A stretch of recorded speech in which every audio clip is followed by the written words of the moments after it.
Hey everyone, welcome to Raj economics and commerce classes. मैं हूं नीरज कुमार और आज मैं आप लोगों के बीच आ गया हूं सीयूटी यूजी इकोनॉमिक्स 2024 का यूनिट 3 का पहला टॉपिक को लेकर के, जिसमें डिस्कस करेंगे मैक्रो इकोनॉमिक्स, उसका मीनिंग और basic concepts of macro economics, है ना। ये यूनिट 3 का पहला टॉपिक है। इसके बाद नेक्स्ट वीडियो जो आएगा वो सर्कुलर फ्लो से रिलेटेड रहेगा, है ना। और नेक्स्ट उसके अगला नेशनल इनकम एंड एग्रीगेट्स, है ना, and then the measurement of national income, है ना। देखिए, इसके पहले माइक्रो का सेक्शन यूनिट 1 खत्म कर चुके हैं, यूनिट 2 खत्म कर चुके हैं, जो कि आपका माइक्रो इकोनॉमिक्स से था रिलेटेड। अब यूनिट 3 शुरू हुआ है जो मैक्रो इकोनॉमिक्स से रिलेटेड है ना। फिर यूनिट 4 हम लोग आएंगे जो इंडियन इकोनॉमी से रिलेटेड है, right.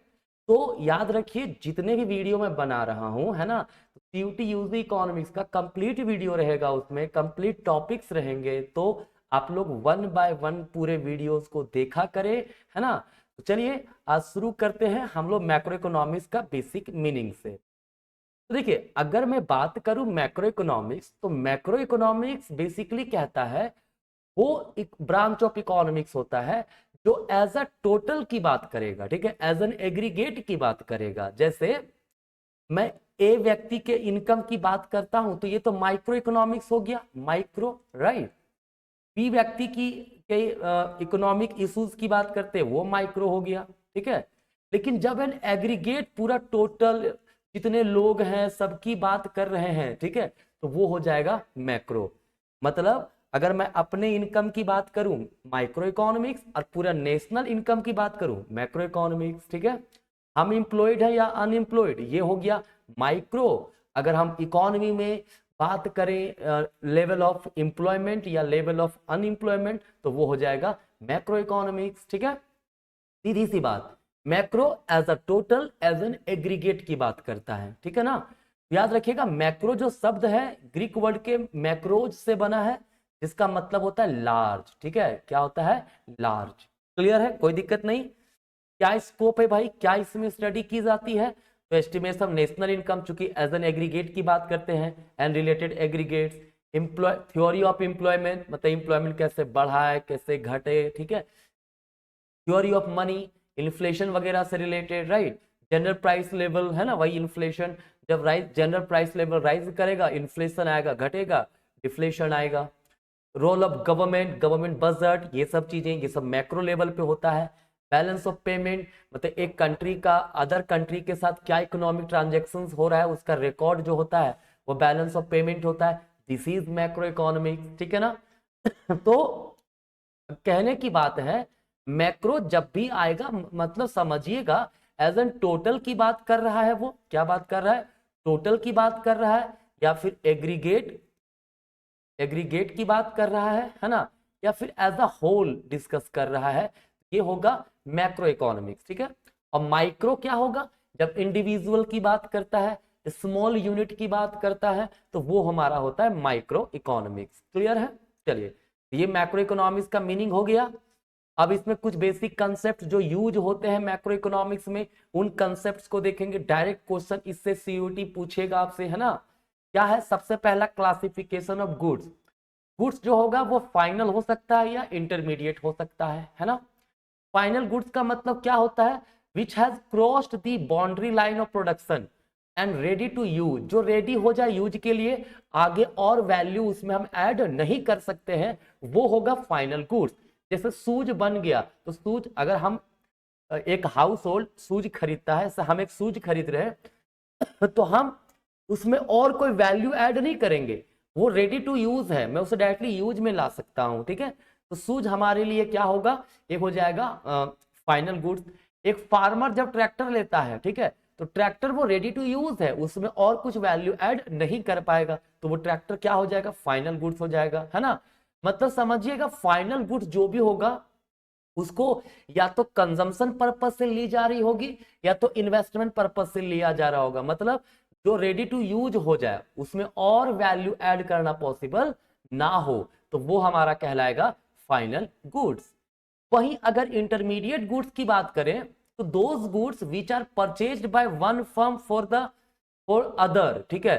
For resale or for use as a raw material in the production of other goods. मतलब इंटरमीडिएट गुड्स होता है कि एक फर्म परचेज किया दूसरे फर्म से, किस लिए? या तो दोबारा बेचने के लिए या फिर उसको as a raw material use करने के लिए। जैसे एक टी स्टॉल जो लगाता है ना, वो मिल्क परचेज किया तो मिल्क से वो क्या बनाएगा? चाय बनाएगा। तो टी का रॉ मटेरियल हो गया मिल्क, तो मिल्क उसके लिए क्या हो गया?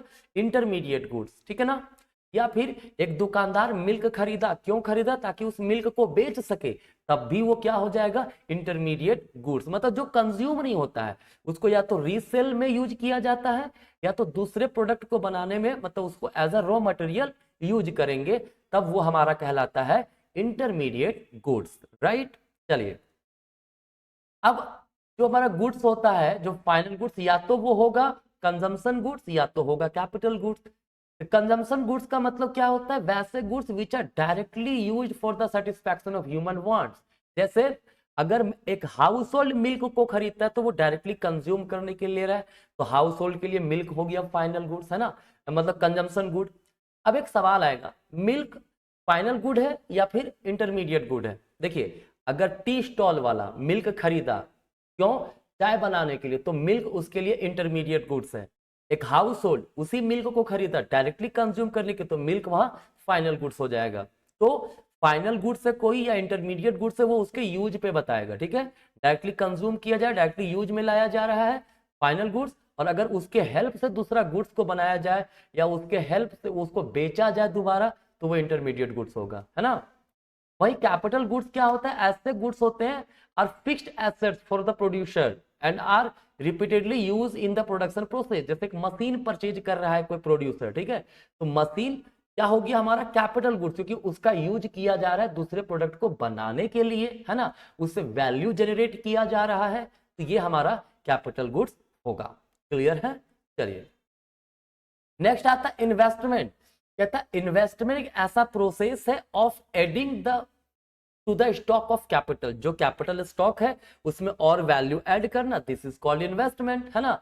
इसीलिए investment is sometime written as delta K, मतलब चेंज इन कैपिटल, है ना। कैपिटल स्टॉक में जो एडिशन हो रहा है वही हमारा इन्वेस्टमेंट होता है। इन्वेस्टमेंट फिक्स्ड इन्वेस्टमेंट हो सकता है, इन्वेंट्री इन्वेस्टमेंट हो सकता है, राइट। फिक्स्ड इन्वेस्टमेंट का मतलब क्या हो गया?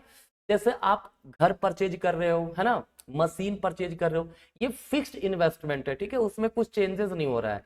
वही इन्वेंट्री इन्वेस्टमेंट क्या होता है कि ये बेसिकली कहते हैं closing stock, closing change in stock को बोलते हैं इन्वेंट्री इन्वेस्टमेंट, ठीक है। Closing stock minus opening stock, ठीक है, ये हमारा क्या होगा? इन्वेंट्री स्टॉक होता है या इन्वेंट्री इन्वेस्टमेंट होता है, राइट। कोई दिक्कत नहीं। चलिए, हाँ, आगे क्या है? आगे ग्रॉस इन्वेस्टमेंट और नेट इन्वेस्टमेंट। ठीक है, ग्रॉस मतलब टोटल जो खर्च लगा है इन्वेस्टमेंट में, ठीक है, वो हो गया ग्रॉस इन्वेस्टमेंट। इसमें इन्वेंट्री इन्वेस्टमेंट इंक्लूडेड रहता है, ठीक है ना, और वही सॉरी डेप्रिसिएशन इंक्लूडेड रहता है। जबकि नेट इन्वेस्टमेंट की बात करें तो ग्रॉस इन्वेस्टमेंट माइनस डेप्रिसिएशन अगर होगा तो वो होता है हमारा नेट इन्वेस्टमेंट, ठीक है। याद रखिए, ग्रॉस टोटल वैल्यू बात कर रहा है, net after reducing after excluding depreciation जो वैल्यू बचा वो हमारा कहलाता है नेट इन्वेस्टमेंट। सवाल आएगा, सर डेप्रिसिएशन क्या है? चलिए डेप्रिसिएशन भी जान लेते हैं। इसको कहा जाता है कंजम्पशन ऑफ फिक्स्ड कैपिटल भी बोलते हैं, इसको हम लोग क्या बोलते हैं? Consumption of fixed capital. याद रखिए, डेप्रिसिएशन का मतलब होता है loss of value of fixed assets in use on account of, ठीक है, on account of normal wear and tear, accidental damage, expected obsolescence, ठीक है। कहता है डेप्रिसिएशन मतलब लॉस, जब जो फिक्स्ड एसेट्स होता है उसके वैल्यू में जो लॉस होता है वही हमारा डेप्रिसिएशन कहलाता है, ठीक है ना। टर्म है डेप्रिसिएशन रिजर्व फंड। अगर हम डेप्रिसिएशन रिजर्व फंड की बात करें तो refers to that fund which the producer keep to cope with depreciation loss in the process of production. मतलब डेप्रिसिएशन से जो लॉस होगा उससे बचने के लिए, उसको मैनेज करने के लिए जो फंड बनाया जाता है उसे हम लोग कहते हैं, क्या कहते हैं? Depreciation reserve fund, right. देखिए काफी सिंपल तरीके से मैं समझा रहा हूं, मैं ये सोच के समझा रहा हूं कि आप लोगों ने 12th में ये अच्छे से पढ़ा है, मैं बस आपको रिकॉल करवा रहा हूं ताकि सीयूटी यूजी का जब एग्जाम दो आपके लिए काफी हेल्पफुल रहे। इसका एमसीक्यू भी लेकर के आऊंगा मैं, है ना, हर चैप्टर, जैसे आपको पता है वीडियो पहले से बना रहा हूं, चैप्टर बताता हूं, उसके बाद उसका क्या है एमसीक्यू डिस्कस करता हूं, राइट। अब हमारे पास है स्टॉक और फ्लो। देखो स्टॉक का मतलब होता है वैसा quantity which is measured at a point of time, जैसे आपका balance in the bank account on 1 जनवरी 2024, 1 जनवरी 2024 को आपके बैंक अकाउंट में कितना बैलेंस है, ये एक पर्टिकुलर पॉइंट ऑफ टाइम की बात कर रहे हैं, ये हमारा स्टॉक कहलाएगा, ठीक है। Water in a tank, tank में पानी जो है वो एक स्टॉक होगा, नल में जो पानी आ रहा है वो फ्लो हो जाएगा। तो फ्लो क्या है, quantity which are measured over a specified period of time.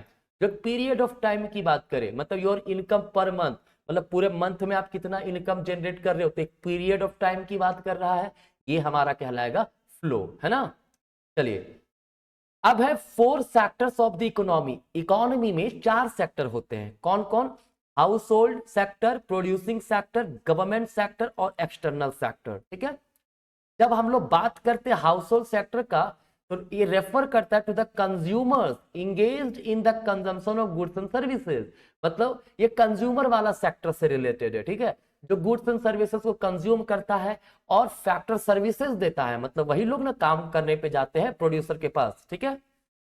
वही प्रोड्यूसिंग सेक्टर जो गुड्स एंड सर्विसेज को प्रोड्यूस करता है और factor of production land labour capital वगैरह हायर करता है ताकि प्रोडक्शन कर सके, है ना।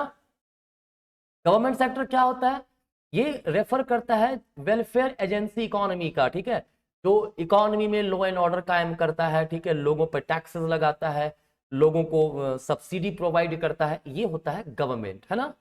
फिर एक्सटर्नल सेक्टर जिसको हम लोग बोलते हैं रेस्ट ऑफ द वर्ल्ड के नाम से भी जानते हैं, है ना, ये रेस्ट ऑफ द वर्ल्ड है, मतलब एक देश जब दूसरा देश के साथ जो रिलेशन होता है उसको हम लोग बेसिकली एक्सटर्नल सेक्टर बोलते हैं, क्यों, दूसरे देश के साथ वो एक्सपोर्ट इंपोर्ट का काम करता है ना, तो जो जहां जहां से एक्सपोर्ट इंपोर्ट होता है वो एक्सटर्नल सेक्टर कहलाता है, क्लियर है। तो ये मैक्रो इकोनॉमिक्स का मीनिंग और इसके डिफरेंट सेक्टर्स थे, ठीक है, मतलब इसके डिफरेंट बेसिक कंसेप्ट्स थे, है ना।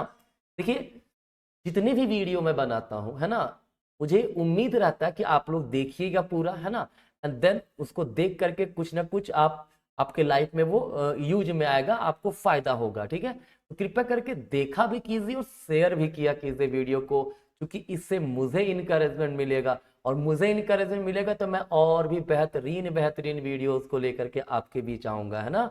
तो चलिए आज का यहीं तक, मिलेंगे नेक्स्ट वीडियो में इसके एमसीक्यूज को लेकर के, तब तक के लिए आप सभी को धन्यवाद।